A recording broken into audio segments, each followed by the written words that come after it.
देखो, घर की कंस्ट्रक्शन करवाते हैं, घर में पैसा उतना ही लगा रहे हो आप लोग, लेकिन घर कमज़ोर होता है किसकी वजह से? ठेकेदार की वजह से, क्योंकि आपको आइडिया नहीं होता है। कुछ चीज़ें होती हैं जो आपको ठेकेदार को ज़रूर समझा देनी है, क्योंकि काफ़ी सालों से वो चलता आ रहा है, वैसे ही कोई रोकने वाला नहीं है। आपको उसको टोकना है, क्योंकि आप उसको पैसे दे रहे हो। और जब टोकोगे उससे होगा क्या? घर स्ट्रॉन्ग होगा। सबसे पहली चीज़ क्या होती है? जब भी कंक्रीट किया जाता है, जो कुछ ठेकेदार होते हैं, सबकी बात नहीं कर रहा हूँ, उनको ना M25 के बारे में पता है, ना M20 के बारे में। आपको भी नहीं पता होगा। देखो, ये ग्रेड होता है जिससे हमारा घर स्ट्रॉन्ग बनता है। जैसे हमारा पिलर होता है, उसमें M20 या M25 डाला जाता है, लेकिन वो डालना कितना है? वो तगारी के हिसाब से माल डालते हैं, मतलब तगारी में डाल के रेत डालेंगे, तगारी में डाल के एग्रीगेट डालेंगे।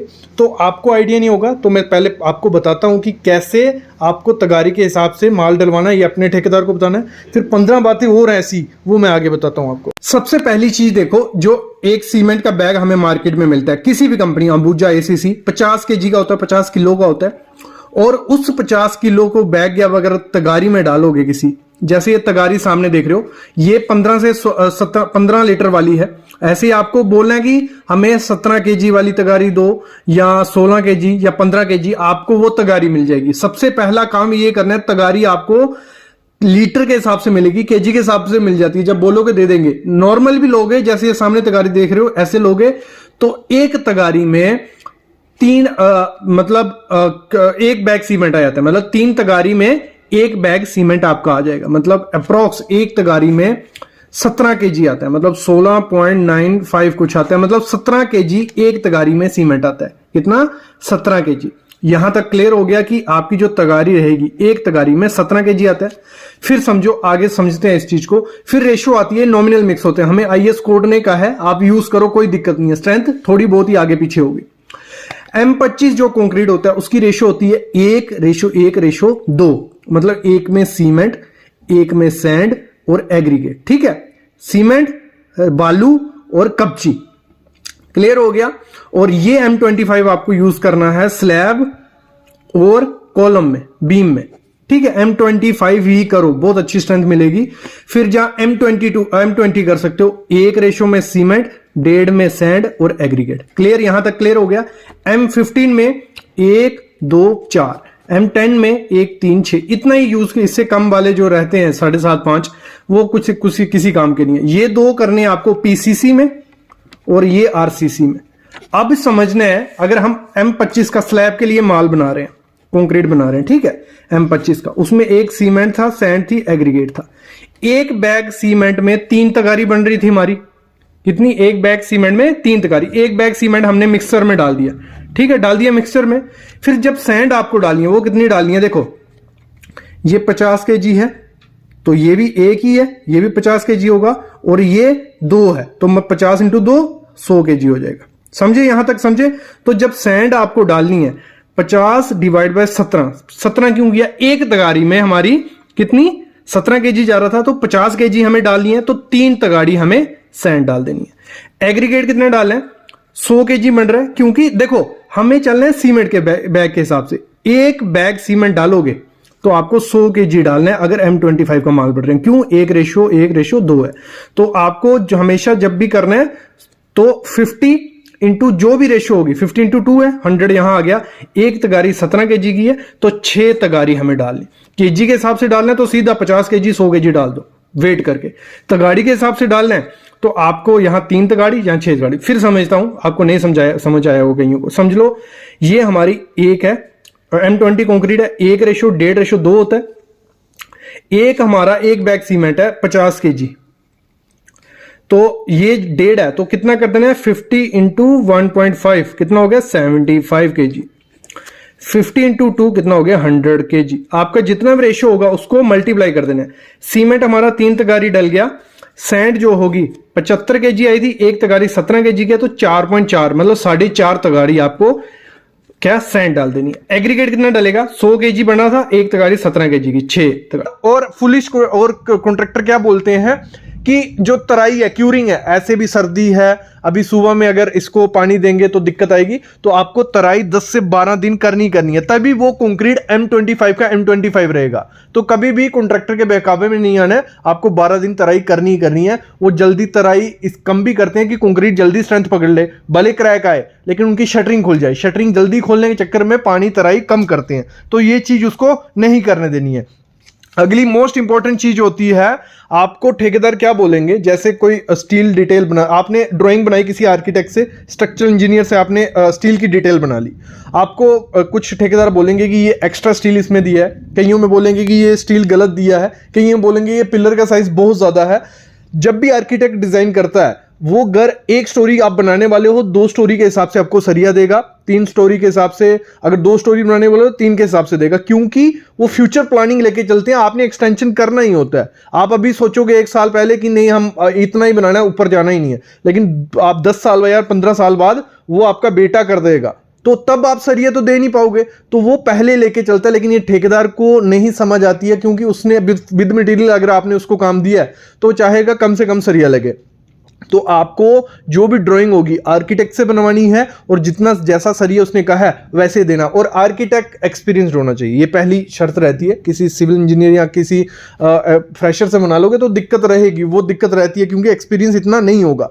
तो एक्सपीरियंस से बनाओ, जितनी डिटेल हो वही देनी है। फ्यूचर के हिसाब से सरिया दिया रहता है, काफ़ी चीज़ें इंजीनियर देख के सरिया देते हैं। ठेकेदार का ये होता है कि पुराना में हमने 1 स्टोरी का या 2 स्टोरी का घर बनाया था, उसमें तो रॉड अलग थे, वहाँ मिट्टी अलग थी, वहाँ हवा अलग थी, सब चीज़ें देख के ही स्टील डिटेल बनाई जाती है। तो एक्सपीरियंस आर्किटेक्ट से ही स्टील डिटेल या ड्राइंग बनाना। और साथ ही साथ मैं कहूँगा, जब भी डिटेल बनाओ सब डिटेल बनाओ, प्लम्बिंग की डिटेल भी बनाओ, क्योंकि क्या होता है लोग सब डिटेल बना देते हैं, स्टील वगैरह दे देते हैं, जब प्लम्बिंग पाइप डालने की बात आती है तो कहीं से बीम कट रहा है, कहीं से कॉलम कट रहा है, तो वो स्ट्रेंथ वैसे डिक्रीज होगी। तो बीम कॉलम आपके कभी भी प्लम्बिंग के काम के लिए नहीं कटने चाहिए। तो अगर ऐसी प्लम्बिंग डिटेल आपकी होती है तो बहुत बढ़िया है।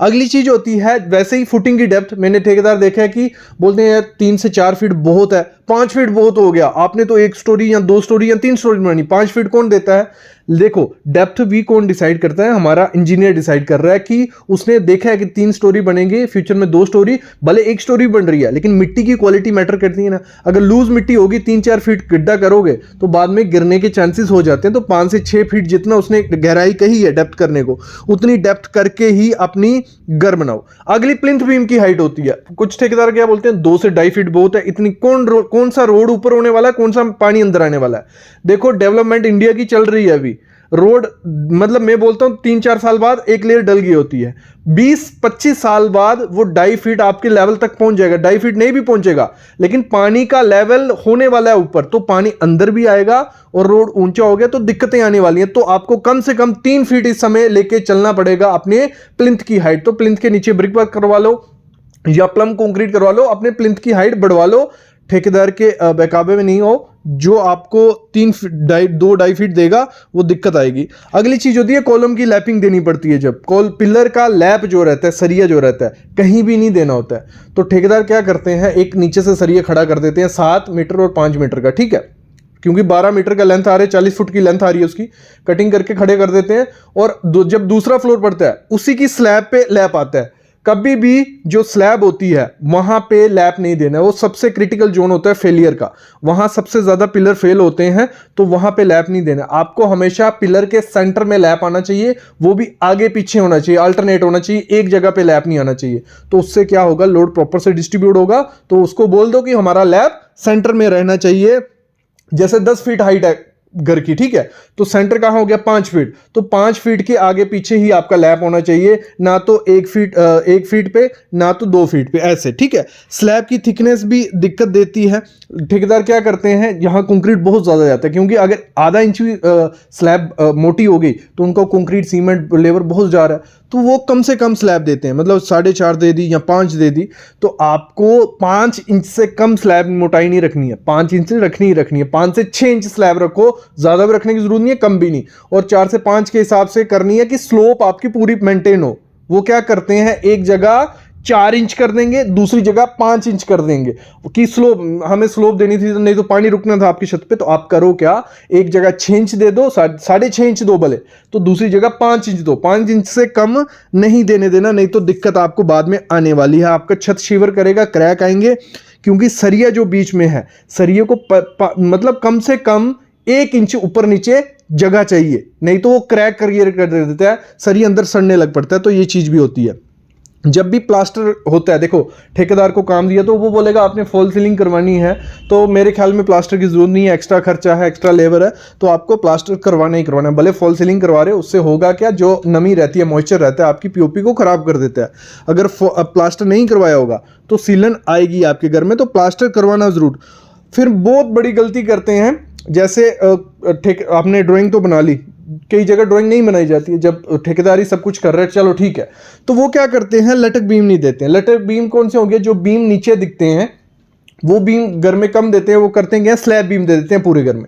स्लैब बीम सारे घर में नहीं होगा, अगर एरिया कम है, छोटे छोटे कमरे हैं, लगा लो 7 बाई 8 फीट का कमरा है या 10 फीट का कमरा, 10 बाई 10 से ज़्यादा जगह है ही नहीं, तो वहाँ पे स्लैब बीम दे दोगे चल जाएगा। लेकिन जहाँ बड़ा एरिया होगा, जहाँ हॉल है, तो वहाँ पे आपको लटक बीम देना पड़ेगा, क्योंकि प्रॉपर से लोड डिस्ट्रीब्यूट वही करता है। स्लैब बीम उतना लोड डिस्ट्रीब्यूट नहीं कर पाएंगे। फ्यूचर में जब एक्सटेंशन होगा तो आपकी स्लैब झुकने के चांसेस हो जाते हैं। तो वो ठेकेदार अपना शटरिंग का, लेबर का पैसा बचाने के लिए लटक बीम नहीं देते, क्योंकि उसमें उसको ज़्यादा टाइम लगता है, तो वो स्लैब बीम दे देते हैं। तो आपको उसको बोलना है कि जैसे हमारी डिटेल है ड्राइंग की वैसे दो, जहाँ तो लटक बीम दो। अगर 10-12 फीट से ज़्यादा डिस्टेंस हो जाता है किसी एरिया में, वहाँ लटक बीम ही काम करेगा अच्छे से, नहीं तो दिक्कत आएगी।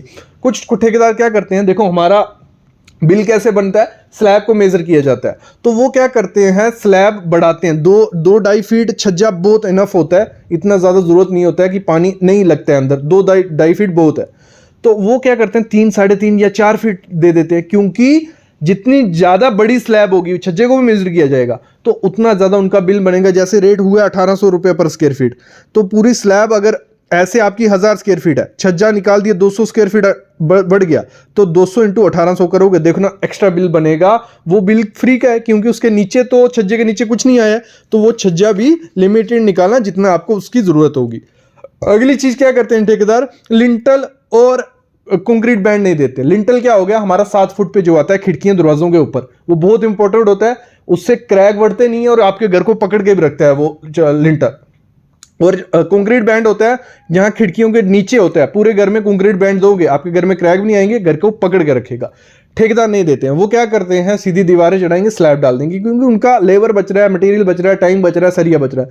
तो आपको अपने घर में लिंटल और छज्जा जरूर देना, नहीं तो फुली सुजेशन तो वो तो देते रहेंगे, बस आपको उससे नहीं जाना है उनके साथ। अगली चीज है वॉल थिकनेस।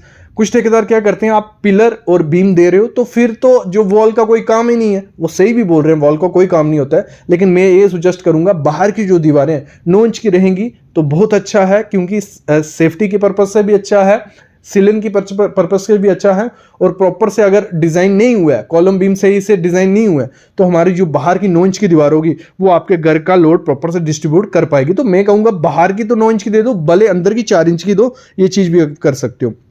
अगली चीज होती है जब स्लैब की शटरिंग होती है, तो ठेकेदार का सबसे ज्यादा टाइम पैसा वहीं जा रहा होता है, क्योंकि शटरिंग में बहुत मटेरियल लगा होता है। तो वो क्या करते हैं 10 से 12 दिन में शटरिंग खोलने के शुरू कर देते हैं। क्या करते हैं, थोड़ी थोड़ी बल्ली निकाल देंगे, थोड़ा थोड़ा प्लेटें निकाल देंगे, फिर बाद में प्लेटें निकाल के वहां बल्ली खड़ी कर देंगे कि हो जाएगा। नहीं, अगर आपने 14 से 15 दिन से पहले शटरिंग खोली तो आपके घर में, मैं बोलता हूँ, हेयर लाइन क्रैक्स आने के चांसेस हो जाते हैं। ठीक है, तो 14 दिन में कम से कम 90% हमारा कंक्रीट स्ट्रेंथ पकड़ चुका होता है। 14 दिन के बाद शुरू कर सकते हो, लेकिन विंटर में नहीं करना है। जहाँ पीपीसी सीमेंट अगर स्लैब में यूज कर रहे हो तो कम से कम 18 से 19 दिन रुक जाओ, फिर थोड़ी अच्छी स्ट्रेंथ आ गई होती है, उसके बाद खोल लो, फिर जो वर्टिकल प्रॉप्स लगा सकते हो। अगली चीज होती है, जब भी हम क्या करते हैं, मैंने देखा है सीढ़ी बनाते हैं, कुछ ठेकेदार क्या करते हैं, नीचे कंक्रीट की बेस स्लैब होती है, ये कंक्रीट की स्लैब डाली, उसके ऊपर ईंट का टप्पे बना देते हैं। वो डेड लोड बनाता है किस पे, बेस स्लैब पे। बेस स्लैब थोड़े टाइम बाद झुकने के चांसेस हो जाते हैं, तो आपको ऐसा नहीं करना है। पूरी जो सीढ़ी है कंक्रीट की, उसको बोलो प्रॉपर से सरिया दे नीचे ऊपर, नहीं तो बाद में आपकी सीढ़ी झुक सकती है, प्लास्टर निकलने के चांसेस हो जाते हैं। जब भी इस घर की कंस्ट्रक्शन करते हैं, सरिये के काम में दिक्कत देते हैं ठेकेदार, उनका हुक जो रहता है स्टीरअप रिंग होते हैं ना, उनका हुक सीधा रखते हैं क्योंकि उनका टाइम ज्यादा लगता है। अगर हुक प्रॉपर से यू रखेंगे, ऐसे हुक रखना होता है, पूरा अंदर हुक रहे, अंदर हुक रहेगा, आपके सरिये को पकड़ कर रखेगा। लेकिन वो सीधा रखते हैं कि जल्दी जल्दी हुक बन जाए, जल्दी जल्दी सरिये में डल जाए। और स्पेसिंग भी अपने हिसाब से देते हैं, जो ड्राइंग पे मेंशन होगा वही बोलना। जब भी टाइल लगाई जाती है घर में, वो क्या करते हैं, सीमेंट से वॉल टाइल चिपका देते हैं, भले वो 7-8 फीट 9 फीट पे टाइल लगा रहे हैं। देखो, जब जैसे जैसे टाइल की हाइट बढ़ती जाती है, उसके गिरने के चांसेस और ज्यादा हो जाते हैं, और बड़ा प्लैंक लगोगे और गिरेगा। तो उसके लिए टाइल एडिसिव, टाइल केमिकल जो आए हैं, अलग हाइट के लिए अलग टाइप का केमिकल होता है, तो उसी हिसाब से का केमिकल यूज करके लगाना, सीमेंट से कभी नहीं लगाना। अगली चीज क्या करनी है, जो डोर वगैरह हम लोग घर में लगवाते हैं, जब आप ठेकेदार फुल मटेरियल दे देते हो काम, तो वो क्या करता है, फ्लश डोर लिख देता है कि फ्लश डोर लगा के दूंगा। लेकिन फ्लश डोर सॉलिड भी होते हैं और अंदर से खाली भी होते हैं, तो वो देख लेना अच्छी क्वालिटी का फ्लश डोर लगा रहा है नहीं लगा रहा है, क्योंकि जो अच्छी क्वालिटी का होगा वो 6-7 हज़ार के से ही स्टार्ट होता है, बाकी 3-4 हज़ार रुपये का मिलेगा, वो अंदर से खाली रह सकता है। देखो, अगली चीज क्या होती है, जब भी हम एटीटी करवाते हैं, हमारे ठेकेदार ने बोला था कि हम ट्रीटमेंट कर देंगे, एंटी टर्मिट ट्रीटमेंट, लेकिन वो करता क्या है, थोड़ा थोड़ा कर देगा, मतलब सामने सामने आपको दिखा देगा कि एटीटी हो रहा है। नहीं, उसको बोल रहे हैं फुटिंग में अलग से एटीटी होगा, क्योंकि स्प्रे भी किया जाता है एटीटी, और होल करके जो प्लिंथ होता है हमारा, उसके चारों तरफ होल किए जाते हैं, उसमें केमिकल फिल किया जाता है, भरा जाता है, और 1:19 का माल बनाना है। मतलब 1 लीटर अगर केमिकल है, 19 लीटर उसमें पानी डलेगा। और जब चिकन मैश लगानी है, ठेकेदार क्या करते हैं, सिर्फ जहां हमारा कॉलम और ब्रिक का जॉइंट होता है वहीं लगाते हैं। नहीं, आपको बीम और ब्रिक के जॉइंट पे, 2 ब्रिक का जॉइंट है वहां पे हर जगह फाइबर मैश और चिकन मैश लगानी है, फिर आपके घर में क्रैक्स नहीं आएंगे। और साथ ही साथ आपको क्या करना है, जो कवर ब्लॉक होता है, बहुत इंपॉर्टेंट चीज होती है। कवर ब्लॉक आपके घर में ठेकेदार यूज नहीं करेगा, कईयों को पता भी नहीं होता है। तो कवर ब्लॉक अगर नहीं होगा, सरिया बाहर दिखेगा, बाद में सरिया सड़ जाता है और हमारा घर कमजोर हो जाता है। जितना भी सरिया आपने प्रोवाइड किया होगा, अंदर अंदर से वो सड़ने लग पड़ता है, अगर थोड़ा भी बाहर वो सरिया रह जाए।